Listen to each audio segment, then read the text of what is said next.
Hey everyone, it's noon, so I hope everybody can hear me. If you can, just pop in a question or on the Q&A box or chat. Just let me know you can hear me.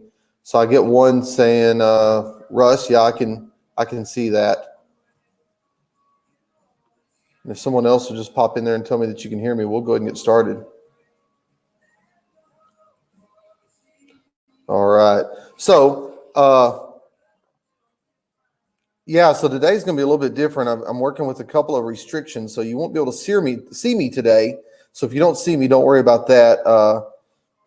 You'll be able to hear. You should be able to hear me just fine, and I think you can see the title of today's webinar on the screen. So I'm looking through the audience list to see a few familiar names that have been on trips with me before. There's Hugh. Hey Hugh, hope you're doing well. I see Bo's in the house today. Hope you're doing good, Beth. So yeah, if we're ready to get started, people can hear me. I'll go ahead and get started again. If you didn't hear this before, a few little technical issues today, so you won't see me on camera today, but you'll hear me.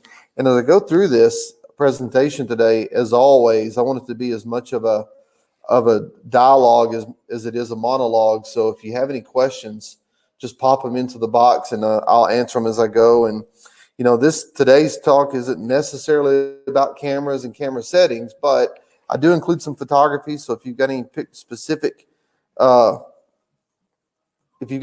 questions about some of the pictures I took, where I took them, how I took them, anything like that, always happy to answer those questions. And finally, towards the end, I want your input on what some of the things you guys do to improve your photo game. And like I say here, the name of the webinar today is 10 things to do to improve your photo game.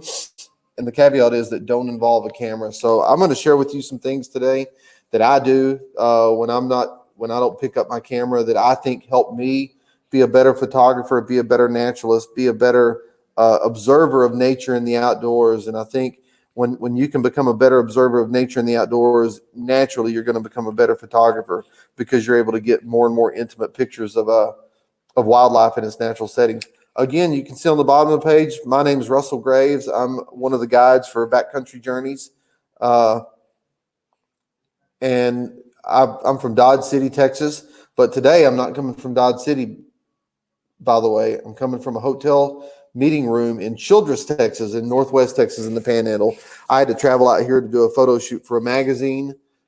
Did it yesterday, did a little bit today. And then before I head back home, in a minute, I wanted to take the time to present this webinar to you guys. So the reason for the technical lag and lack of camera today is it was more important for you to see an uninterrupted webinar, the slides on the webinar, than it was to see my face. And so working on a little bit slower internet speed than we're used to here, but we'll be able to get through this. So there may be a lag every now and then, but stick with me and we'll be fine. So without further ado, and by the way, the rules of the game are I just kind of thought through the things that I think I do when I'm not taking pictures that make me a better photographer.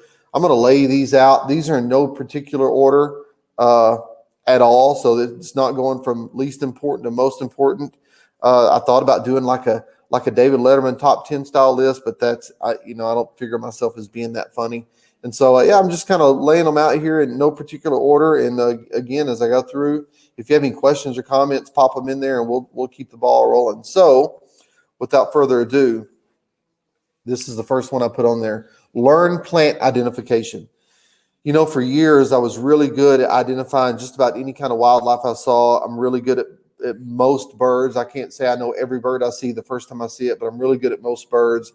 I'm really good at mammals. I'm really good at reptiles and amphibians and all kinds of living and breathing and moving creatures.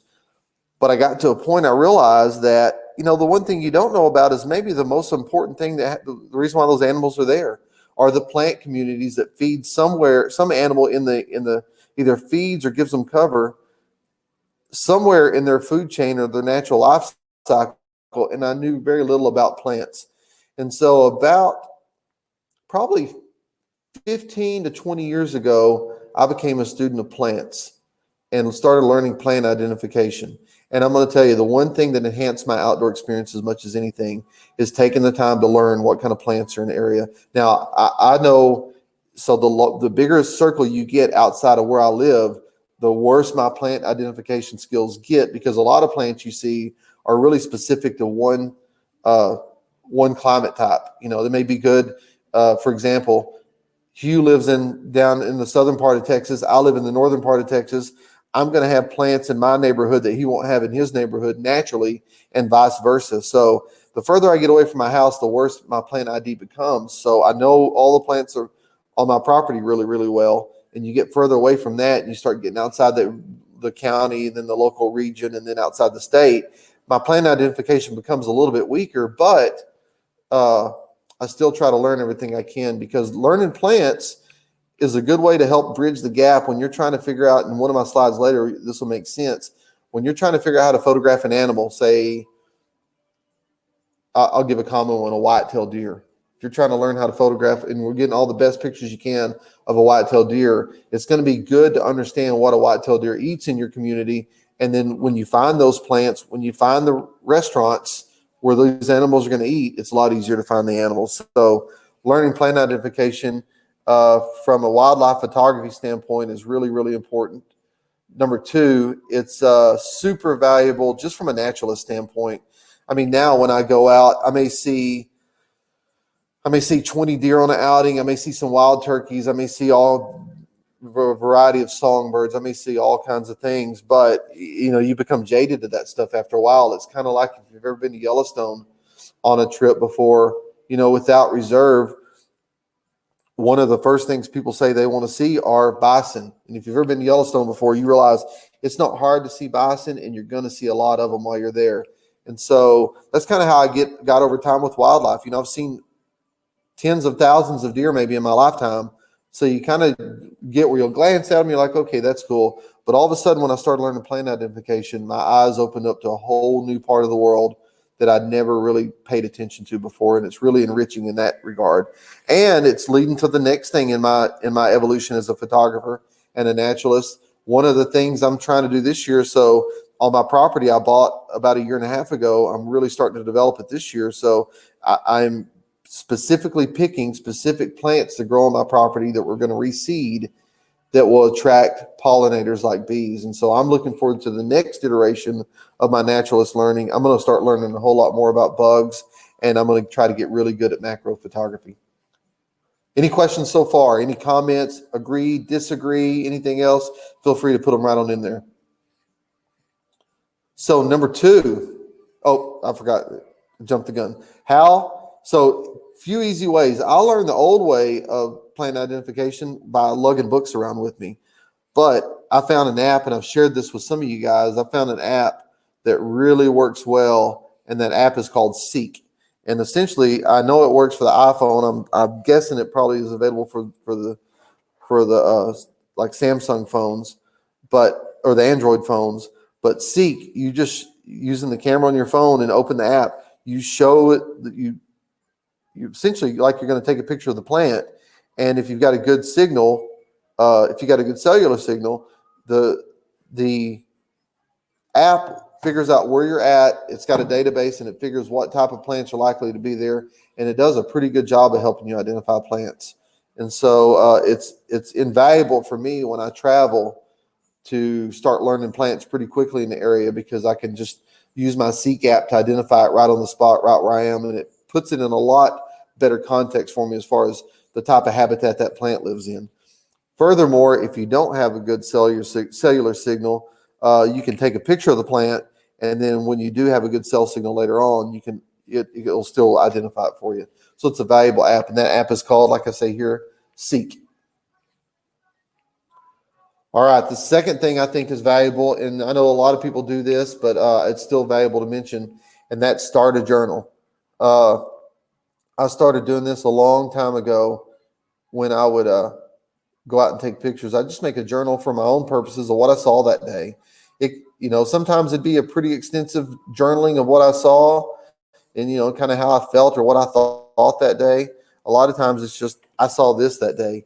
And so as you look back at the journal, it's pretty amazing to see those insights. It's like reliving those days all over again. And, there's, again, my journal, a lot of times I'll do is I may not go write it because one of the things, especially in the computer age, I don't know about you guys, but and because we don't really develop the muscle memory for writing longhand much anymore, or even in cursive, my hand gets tired when I start writing a lot. So a lot of times, especially while it's fresh on my mind, I may be going, I may have been shooting pictures all morning, getting my pickup, and then using the dictation feature on my iPhone. I'll just talk to my notes app, and when you've got a Texan accent like mine, it doesn't always translate it the best, but I've learned how to talk to Siri to the point she can understand about 95% of what I say the first time. And so it's a good way and a good efficient way to put your thoughts on paper and just to save that for serendipity's sake. And what I always think about too is I thought it'd always be cool if my grandpa or my great grandpa or my dad even would have kept a journal when they were young, and how neat that would have been. So not only are you creating a memory for yourself, I think in a way you're also creating a legacy for your children. And that legacy is a conservation legacy, and sharing with your descendants how much you love the outdoors. And so I think number 2, starting a journal is a really important thing to do. All right, number 3, and this is I'm putting my money where my mouth is on this one. Number 3 is plant a wildflower garden. Because one of the, you hear a bunch of rumors, and I'm not a very controversial person, but one of the controversial things that I may say today involves, and I'm not going to talk a lot about it, but, you hear in the news that, hunting is causing the decline of wildlife, and all these other factors are causing the decline of wildlife.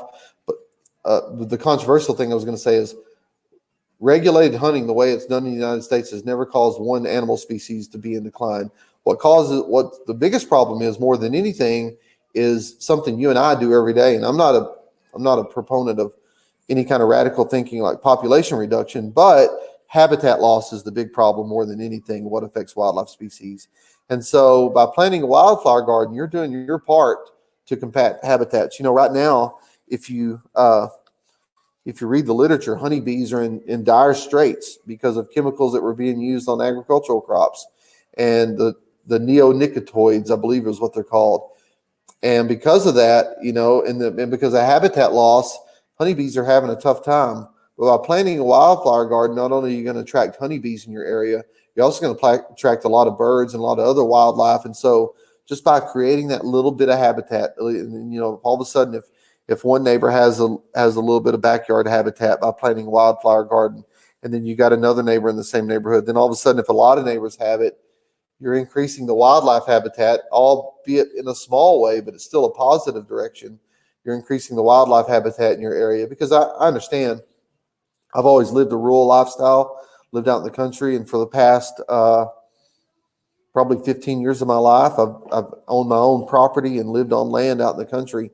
And I'm able to do this anytime I want to, whether it's planting a wildflower garden or planting a food plot that benefits wildlife or doing other kind of habitat manipulations. I can do it all day long, but I'm just one little cog in the bigger wheel to benefit wildlife. And so by planting a wildflower garden in your yard, and that wildflower may be showy just for pollinators, it might also be plants like millet that's going to produce seed that birds are going to eat, and you're going to have your own natural bird feeder in your backyard. But by planting a wildflower garden, you're going to increase the wildlife habitat availability in your area. It will undoubtedly increase some sort of wildlife, whether it's macro or whether it's birds, or whether it's insects or whether it's birds, to your backyard. But also, it's just going to give you pretty flowers to make your house look better, and give you something to take pictures of and practice. Another genre of photography, which is plant photography, which goes back to my first point of learn plant identification so you can understand what you're taking pictures of. And number 4, this kind of goes back a little bit to the what I said earlier about regulated hunting in the United States. But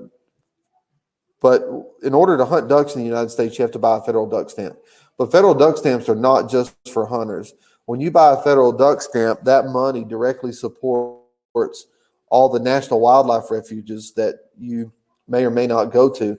Like, for example, Bosque del Apache, where we lead a tour to, almost every year until this past year, where we lead a tour where there's so many cranes and sandhill cranes and snow geese and a host of other wildlife. All that's supported by a few different revenue streams, but chiefly Duck Stamp supports those National Wildlife Refuge. They're really cheap. They're beautiful. I mean, if you want to collect them, I'm not a stamp collector, but I buy a duck stamp every year, even though I haven't duck hunted in years.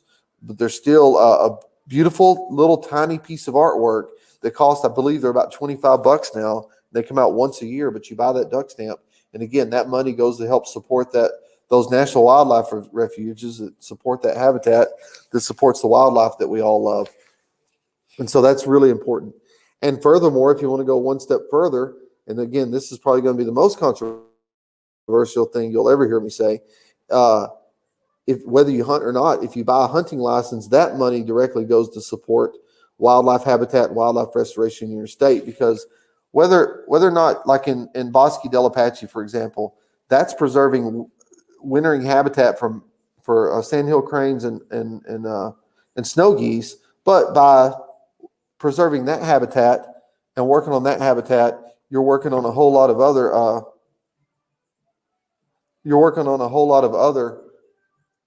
habitat that benefits all kinds of other wildlife as well. So if you go to Bosque del Apache, you're going to see a ton of sandhills, a ton of snow geese.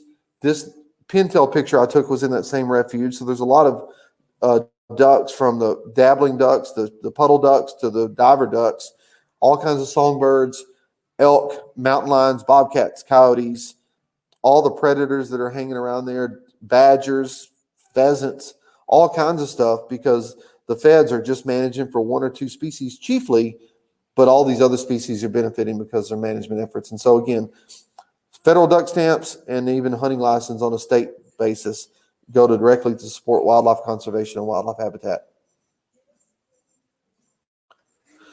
And then number 5 is join a conservation organization. And this is really where a lot of people can put their money where their mouth is. There's a lot of great organizations in our country that are doing their part to conserve wildlife habitat and conserve wildlife for the next generations. We had this talk at the last tour I did, which was Bald Eagles of Alaska, and sitting around the dinner table one night. I'm a firm believer, because if you look at the numbers, you'll see this is true. You hear a lot of doom and gloom stories about the declining wildlife in our world, and I'm not going to doubt that. I can't refute the numbers one way or another. I'm not saying it's not true, but if you look at from a smaller standpoint, 100, 150 year, even a 200 year standpoint in North America, we live in the good old days of wildlife right now. They're coming back because there's a ton of wildlife species that are on the increase. There's a ton of wildlife species that are living in places now where they were extirpated more than 100 years ago. And a lot of that work is due to state wildlife organizations, but in large part, it's due to private organizations like conservation organizations. And I can think of a ton of them. In Texas, we have the Texas Wildlife Association, which is a private conservation organization.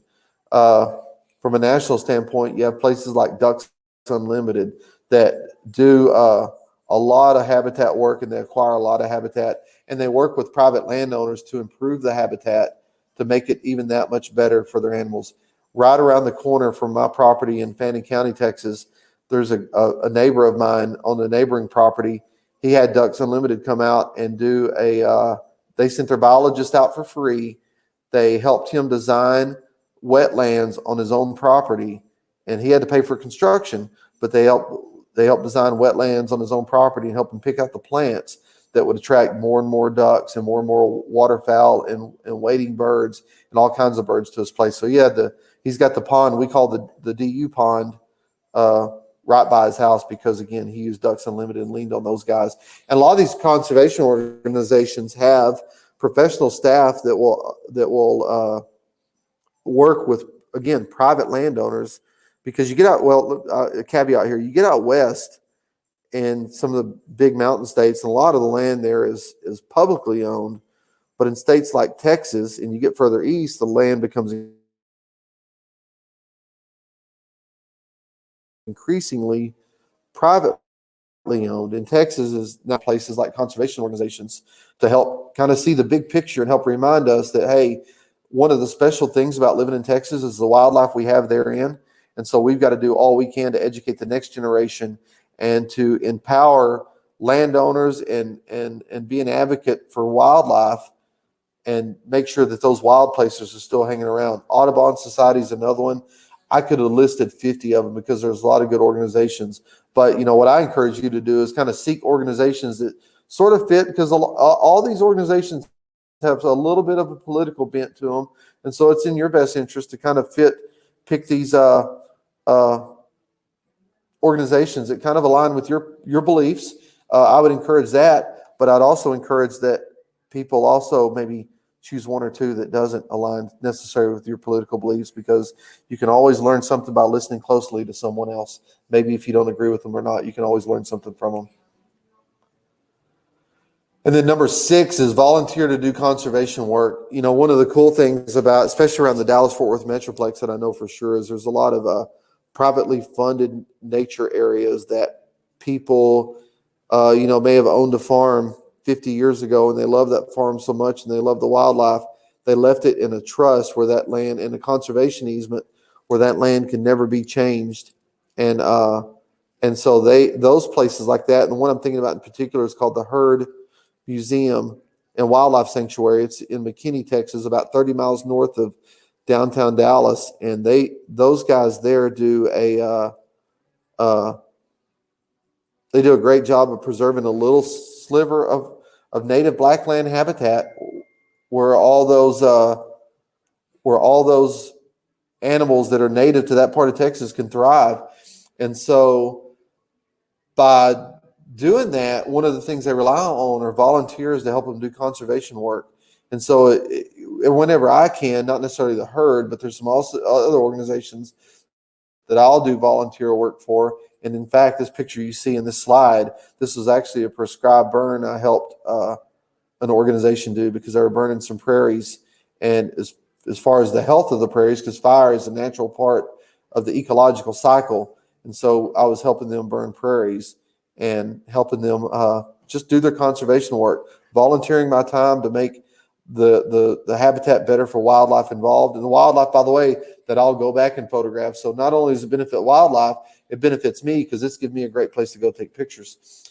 And also, I'll tell you this, from a professional standpoint, since I make my living as a professional photographer, and I'm constantly being asked by magazines to go shoot a particular species of wildlife. Some are really common, some are obscure. And so it's incumbent upon me to have a network of people that I can call upon at any time and say, hey, where can I find the species of crayfish that I need to photograph for this magazine story? Or where can I find this reptile? And when you give a little, you get a whole lot back. And that's in my experience. All right. Any questions so far from anybody? Still going strong? All right. And then number 7, one of the things that I constantly fight to do is keep a creative edge. I'm as bad as anybody. I take pictures all the time. And I tell people, not just from a discouraging standpoint, but I was telling my dad the other day that, I talk to a lot of people about photography every day. And one of my main goals when I picked up a camera is I wanted to be a professional nature photographer. I wanted to make my living and feed my family and enrich my life by doing that. And in doing that, be careful what you wish for. And so at times it becomes a job. It's long hours, and I'm away from home from time to time, and it just becomes a job. And so sometimes I feel myself getting in a creative rut. You go out to take a picture and you're taking just the same old picture, feels like over and over and over again. So one of the things I need to do personally every now and then to keep a creative edge is shake things up. And I use a few simple strategies to do that. Number 1, I look at magazines. Now, here's the caveat. I don't always look at wildlife or nature magazines for my inspiration. I'll look at other magazines. I may look at Sports Illustrated. I may look at, from time to time, I'll go to Barnes & Noble and I'll pick 5 or 6 magazines up off the shelf of all kinds of genres, including food magazines, including wedding magazines, because in my estimation, good photography is good photography no matter the genre. And so all I'm trying to do as I look at these magazines or look at online publications is I'm looking for good photography. And I'm thinking to myself, just trying to dissect what makes that a good picture and how can I employ part of that style into what I do. And so over time, you start remembering things you see, like this technique of this bighorn sheep running like that. I remember in a Sports Illustrated magazine, I saw that same technique that a Sports Illustrated photographer took of runners at the Olympics, sprinters at the Olympics, that just panning shot. And so, I try to replicate that a lot. And the key is, and it may be hard for you guys to see, the key is getting a really blurry background and a really blurry body, but a sharp face and a sharp eye. And when you can do that, you did good. But I never thought about that technique on my own. I saw it by looking at other magazines. And again, one of the hallmark styles that I do, and I'll back up here and show you, I love really out of focus backgrounds and just love the way that looks when you shooting wildlife pictures. I almost always have that same kind of real soft, real creamy background that you see in some of these pictures. And I learned that early on. I learned that technique by looking at other magazines other than wildlife magazines, and really just trying to think about things from a photojournalistic standpoint and just trying to learn all you can whenever you can and learn from a visual from a visual point of view, and again, taking those lessons you learn, incorporating into your day-to-day photography. And I do that a lot. I'll even take pictures on my phone and create my own lookbooks. When I see a really cool picture, I'll take a picture of that picture and keep it on my phone just as inspiration and have little inspiration lookbooks in albums built on my phone. And in that, I end up studying a lot of other people's work. I don't think you can say once you kind of reach the level of photography where you kind of feel like you're getting really good at it, I don't think you can honestly say that you did all that on your own. At some point along the way, I think we all get influenced to some degree. And so I still get influenced to some degree by other people's work. And so I'll constantly study other people's work and figure out what do I like about it? What's so appealing to me about it? And again, what are some lessons I can learn to incorporate into my other in the kind of photographs that I like to do. And then this is a big one for me. I'll tell you about this one in a minute.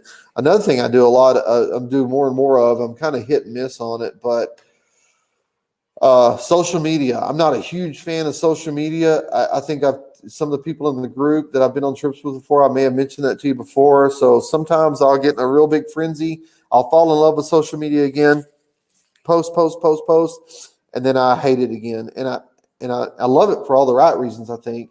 I love the chance to share and see other people's pictures like we do in the Backcountry Journeys tribe. I hardly ever post anything outside of that now, but I do it within the context of like-minded people.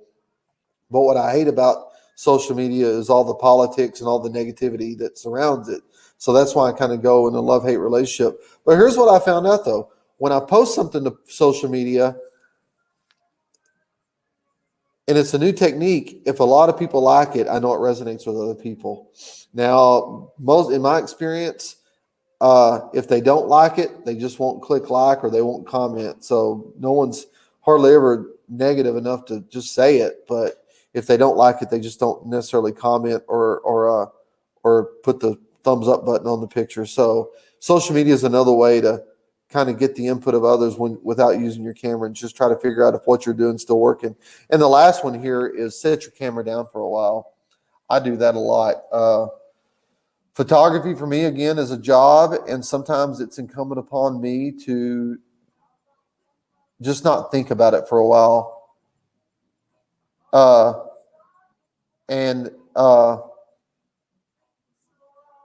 So by setting my camera aside, really it's kind of, the old saying, absence makes the heart grow fonder. It makes me fall in love with it again. I'm one of the lucky guys that can make his living off his hobby because I've told people this before too, and it's kind of a rhetorical question. I'll answer it, but you know what I do when I'm not out taking pictures for money? I go take pictures of stuff. And so by putting the camera away for a while, when things get really busy and really hectic, I feel like it kind of breaks me out of that creative rut. So when I pick the camera up again, I'm looking at the settings on the camera, trying to learn new settings, or I'm trying to think about new techniques, or I'm just trying to think about how to get closer to wildlife and how to get dynamic pictures that kind of transcends anything I've taken before. And not trying to do better pictures than anybody. There's a lot of great photographers out there. It's not a competition.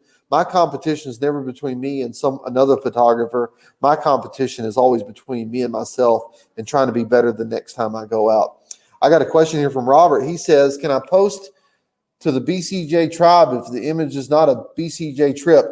Robert, I sure hope so, because a number of my images that I post when I'm not traveling are pictures I took on my own just to share with the group. So yeah, I think that's fine. I don't think anybody's going to fuss about that. I just think we all like the interaction and like the chance to see what you guys are doing when you're not on the trip, and just kind of keep up with your advancement as a photographer and keep up with your excitement in loving nature and loving nature photography. So I would think that's fine.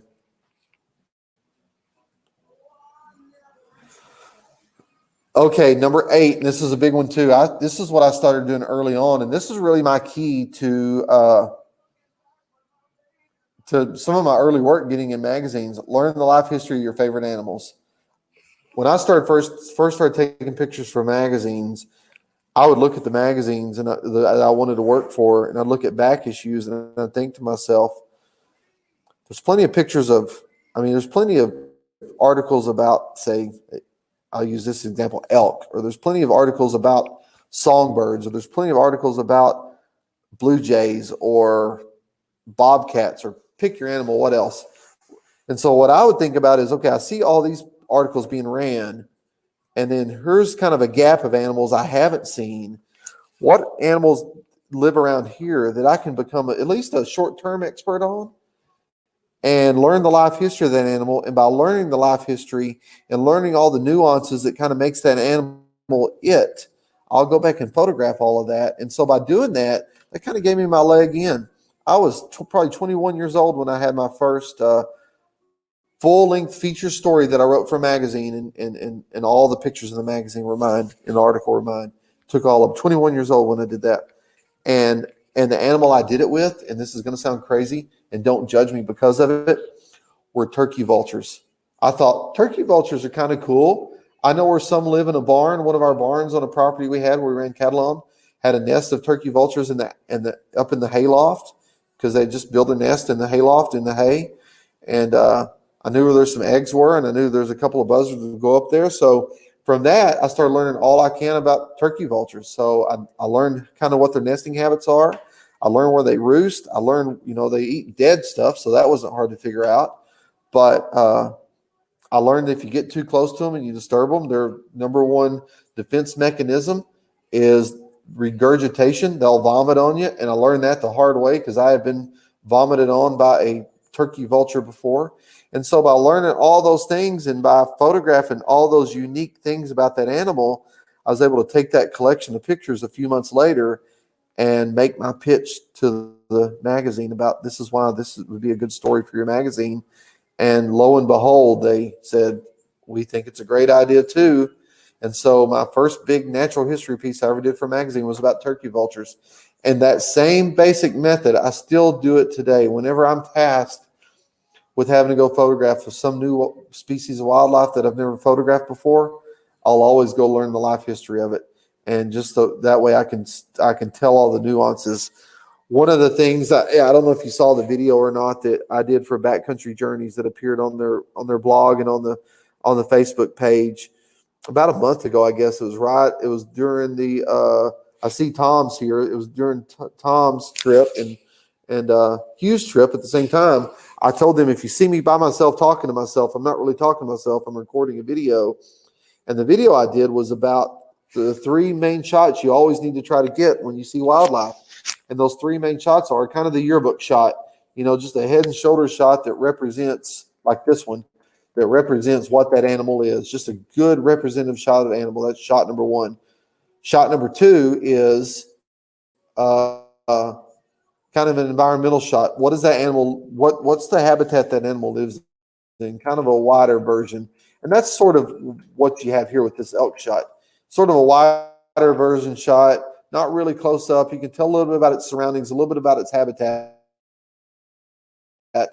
And then the third shot I always recommend people to take is kind of an action shot, an animal doing something that animal does. And in this shot here, it's standing on a ridgetop bugling for a mate. And so in that, to do those three pictures, you got to know something about their natural history. So I would encourage everybody in the group, if you're going on a wildlife trip to next year to the Florida Everglades or to Yellowstone or to the Tetons, when I do the wildlife trip there next month, or Katmai, or the Uncharted trip that we're doing with the bears this summer, you'll do yourself a favor and you'll have more satisfaction on the trip if you take a little bit of time to study that animal and understand a little bit of its nuances. Don't have to be an expert. You don't have to be a PhD in the subject, but if you understand a little bit about it, it enriches the experience so much more.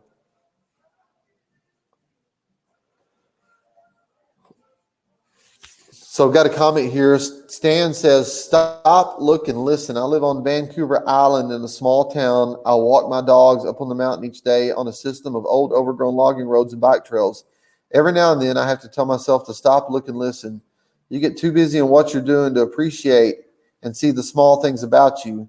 In photography, I sometimes get focused on the subject and miss other subjects in the same area because I'm too focused. Stop, look, and listen. That's great advice, Stan. And that's the old saying, you can't see the forest for the trees. I get in the same rut too. And I mentioned it earlier about just leaving my camera alone. One of the things you'll see on this trip a lot of times me do, and I don't encourage anybody else to do it. It's just me. There's a lot of times will come when I'll just stop taking pictures and just watch and just look at everything around me and just take it in and just appreciate it without having to stare through a viewfinder for a little bit and just enjoy it for a little bit, or enjoy one of the guest company. We just make small talk about family or about whatever else while we're just sitting there watching this grand natural phenomenon unfold in front of us. And it's always a good thing to do. And so number 9 is read the book, A Sand County Almanac. A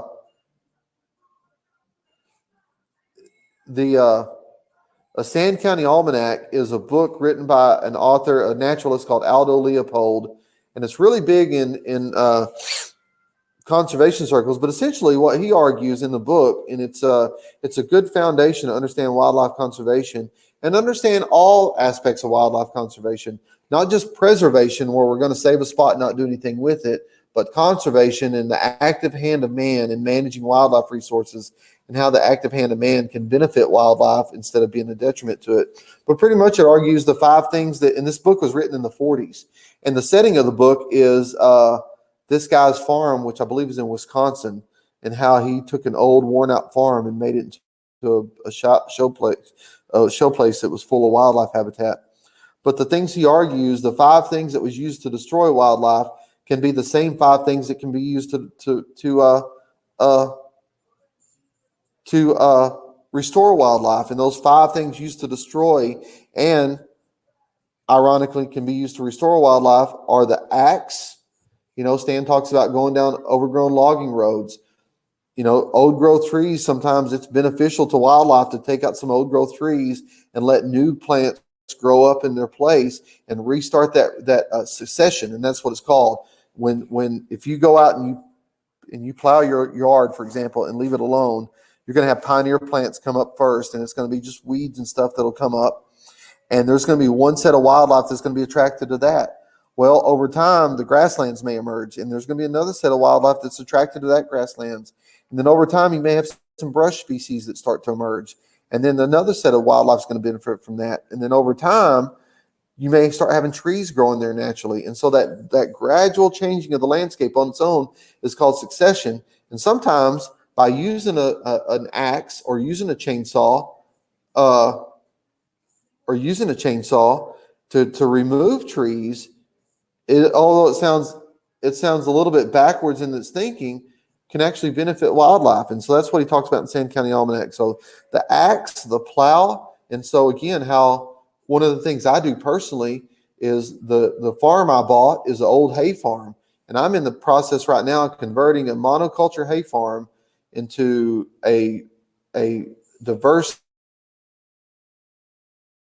wildlife habitat that will attract all kinds of wildlife species. Same thing that created a monoculture on part of this farm where I live is the same tools I'm going to use to restore the wildlife back. So the axe, the plow, the cow, which, with modern grazing practices and holistic grazing practices, the addition of livestock on the range can actually benefit wildlife in a whole host of ways, including keeping non-beneficial plants at bay and just in that natural hoof action, especially on the plains when we used to have millions of bison and other grazing animals that created that hoof action that help aerate the soil and keep the soil healthy. We don't have that anymore, but you can replicate that by using domestic livestock. So the axe, cow, plow, fire, I mentioned that to you earlier. And then the fifth thing he argues is the gun, that modern wildlife conservation practices and regulated hunting can actually be a benefit to wildlife. And I think the North American model of wildlife conservation has shown that hunting can be an integral part in wildlife conservation for the long term. And then John asked a question here. What do you think the DNR offering wildlife observation license along with hunting license? As far as I don't know what I think about a license per se. I've never really thought about that. But yeah, I think it's appropriate, like on some of the places that you go to have an entry fee. I gladly pay that entry fee and then some all the time.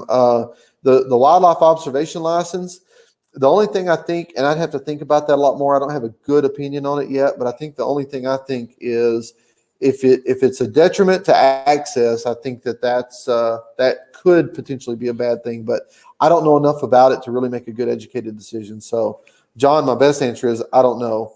And then Bruce says the Everglades is a good example of the need to know and conserve the land. Yeah, that is a good example because all that habitat was the development stopped and they conserved it. But when we were there in February, one of the things we saw that they were doing that ascribes to Aldo Leopold's 5 things that he talks about in the Sand County Almanac is they were doing prescribed burns while we were down there. And I think if I look at some of the people on the trip, I think Tony, you were with us on that trip. I think that's right. I think it was on your trip. I mean, not Tony, I'm sorry, Tom. You're on that trip as well as I believe Hugh was on that trip as well, where they're doing prescribed burns. But again, by doing prescribed burns, they're helping keep at bay some of the noxious plants and just changing that successional order of how plants can best benefit the wildlife that's around it. And then Robert says, become a licensed ham radio operator. You can communicate with NPS rangers to hear animal sightings. Yellowstone Wolf Project uses ham radios to share sightings. That's a good point too. And so my number 10 thing, which you guys are starting to do it right now, if everybody's still with me, number 10, this is up to you. Help me fill in the blank on the last one. What's your thing? What do you think, aside from all the things I mentioned, helps you be a better photographer that doesn't involve your camera or any kind of photographic settings? And if you have any, I'd love to hear it. And while you're doing that, let me just remind you that, and I didn't put a slide in there for this. Usually I share my email address with everybody. And the only reason why I didn't do it this time, because I forgot to put it in there. So I'm going to switch things up just a little bit real fast. You may see the screen go blank for just a second. I'm going to bring up a new slide.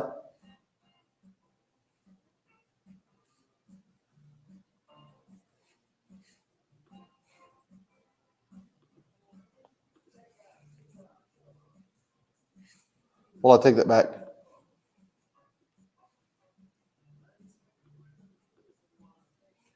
I'm not going to bring up a new slide. I'll just show you the old thing. Here we go. I'll just show you the old thing. It was going to take too long to load the new one. Anyway, if anybody has any questions for me, even after this conversation ends today, feel free to email me. It's Russell, RUSSELL at russellgraves.com. And feel free to reach out or connect with me on Facebook or connect with me on the tribe page or whatever. I tell people this a lot. You're looking at you're listening to the entire photography enthusiast community of Dodge City, Texas. And so any chance I get to talk photography with anybody, whether it's email or on the phone or through a webinar or in person at one of our trips, I love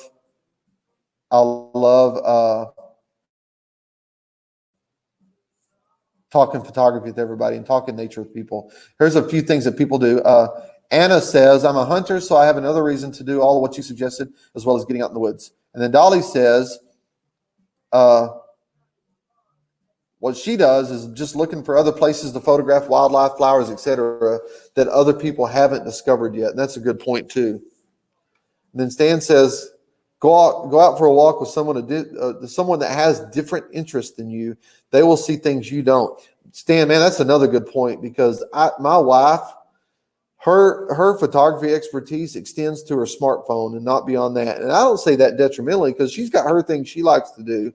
Just photography like I do it is not one of them. And so a lot of times what we'll do is we'll go walk the property or walk our county road and just spending time with her, or my kids for that matter, helps me see everything in kind of a different light. Because again, I'm like everybody else. I tend to get tunnel vision, and it's always good to see things from someone else's perspective. Adele says she draws and paints, and it helps her see better and potentially think about composition differently. Yeah, that's good too. And you know, I am not that talented to be able to draw or paint, and so anybody that can do that as well as photograph, you're a fan in my book. But again, those are all good suggestions for number 10. And I'll wait for a couple more suggestions coming in, but it's a 12:46 now in Texas, so we're winding things down. Again, I'll remind you, a couple other things I'll tell you while we're waiting to see if anyone else comes up with any questions. Again, feel free to reach out. Russell@russellgraves.com is my email address if you want to continue the conversation long after this talk is over. And number 2, if you want to see kind of some behind the scenes stuff, I've got a little side project I do, which has really been a lot of fun for me, just learning video part and learning how to make videos. I've got a little side project called Wildlife Photo Show, and you can find it at wildlifephotoshow.com. I think I've got 22 videos up there now, and they're of all aspects, from how-to stuff to, hey, this is where I've been, or this is what I'm seeing right now, and this is what's cool about it. I've got about 6 more episodes in the queue to upload soon. It's not asking for any money there or anything else. It's all free for you guys to look at. So don't think this is a sales pitch you're hearing.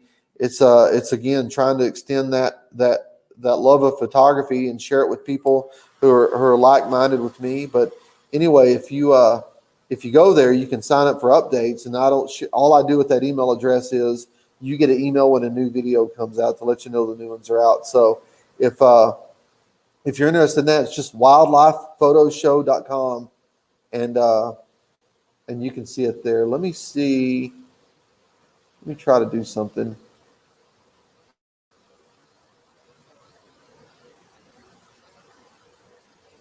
If I can, I'm not going to try to do that because that's pretty complicated. I was going to try to put it on your screen. Linda, it's wildlifephotoshow.com.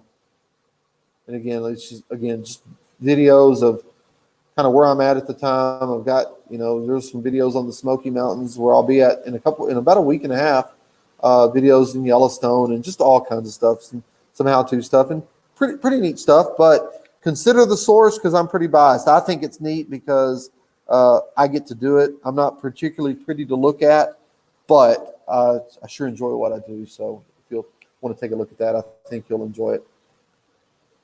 And I don't see any other questions coming in. So I will say real slow, going once, going twice. I appreciate you guys being with us today. And as always, thanks for taking the time out to hang out with me.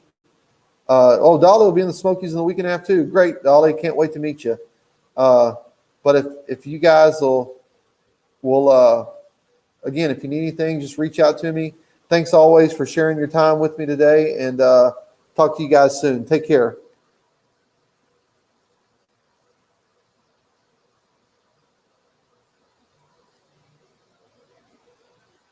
Oops, I'm not going yet because Robert says a Sound County Almanac is $1,000 hardcover. I bet you that's first edition, Robert. I bet you can. I've got it in soft cover. You can find it less expensively in softcover.